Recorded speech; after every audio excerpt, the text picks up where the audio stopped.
Robert Wyatt is an Englishman who was a musician and a central figure of the Canterbury scene.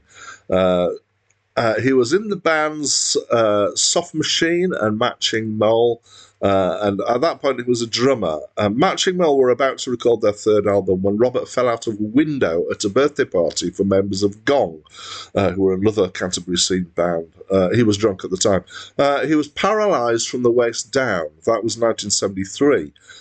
So he stopped being primarily a drummer. He still did play drums, but without using the pedals. And he continued to have a solo career. So he'd already released one solo album by this time, but he then started to concentrate on his solo career. He's released 8 more solo albums since then, his most recent being in 2007. He is now considered to be retired. Hi, my name's Dan, and this is a review of the album Comicopera, all one word, by Robert Wyatt, which was released in 2007 and was his 9th and final studio album. And my first time listening to it, I didn't even know it existed. And so it's a curious format in that if you think of it as being released on vinyl, it's not a double album, but it's not a single album. It's a 1.5 size album. Which gives you 3 sides of vinyl, and the 3 sides they have clustering with some kind of commonality and theme.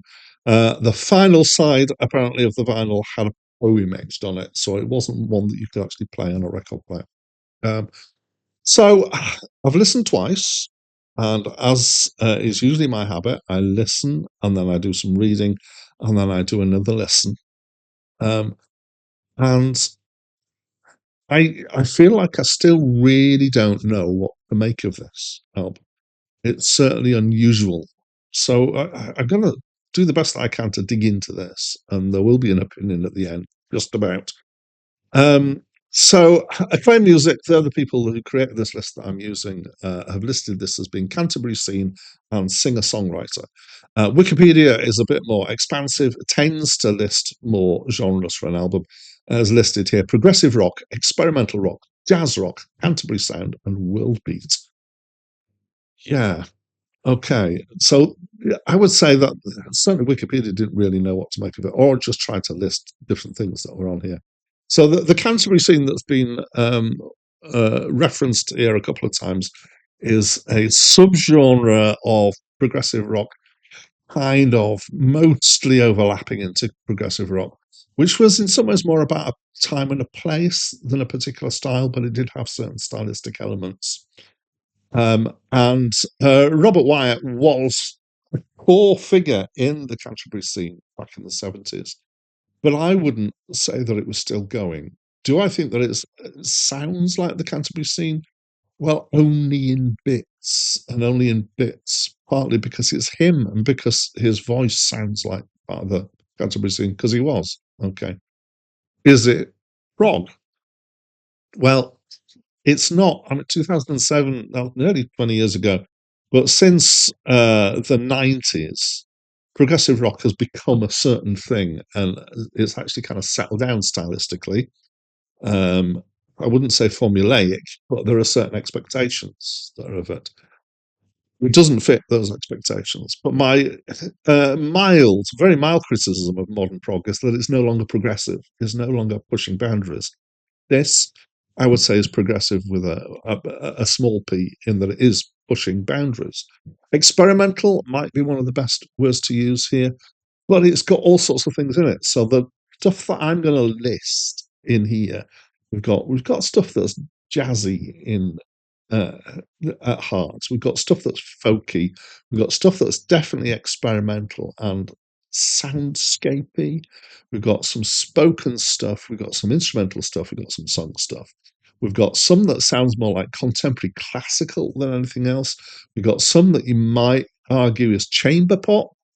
Partly the kind of that seems to be a classification used for things that use orchestral instrument, but usually small numbers of them, so it's more like chamber music. So it uses those, it does that quite a bit, especially strings in here.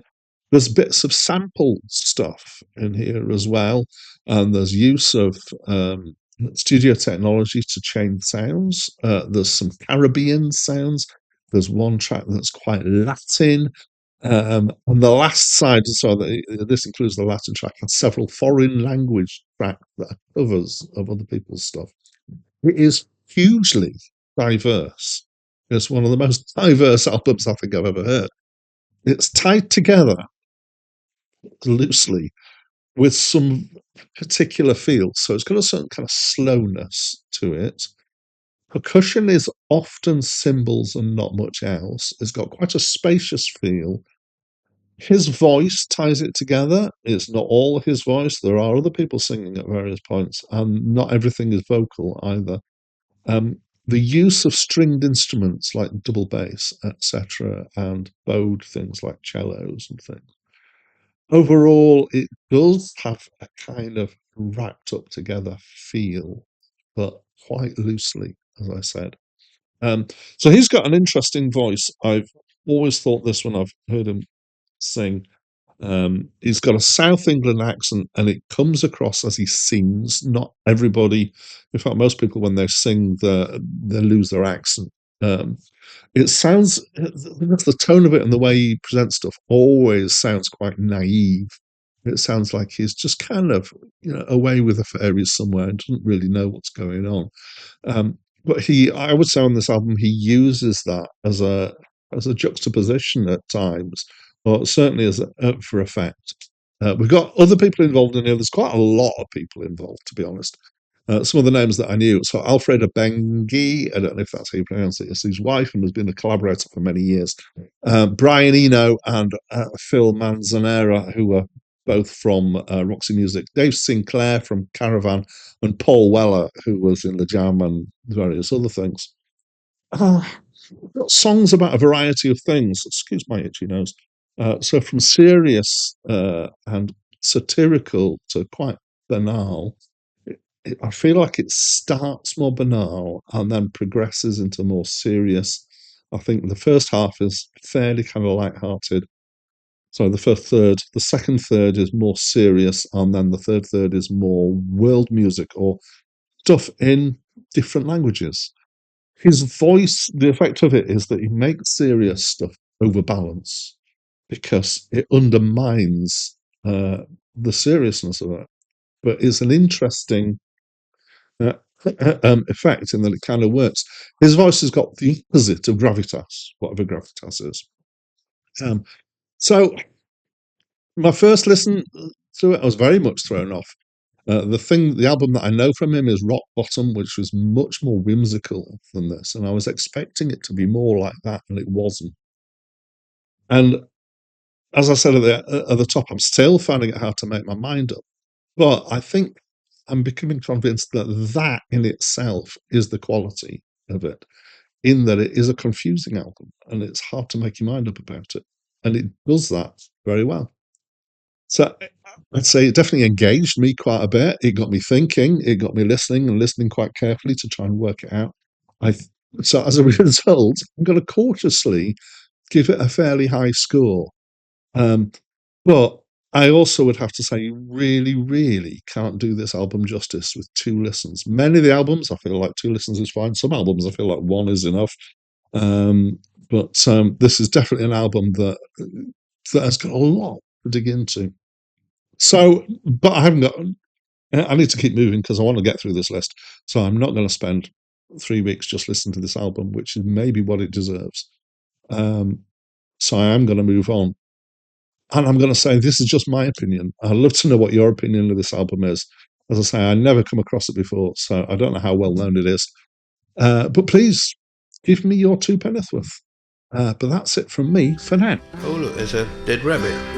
All flat. Like completely flat. So can't hear you. Oh, there's another one. Gutter. It's one of those polystyrene boxes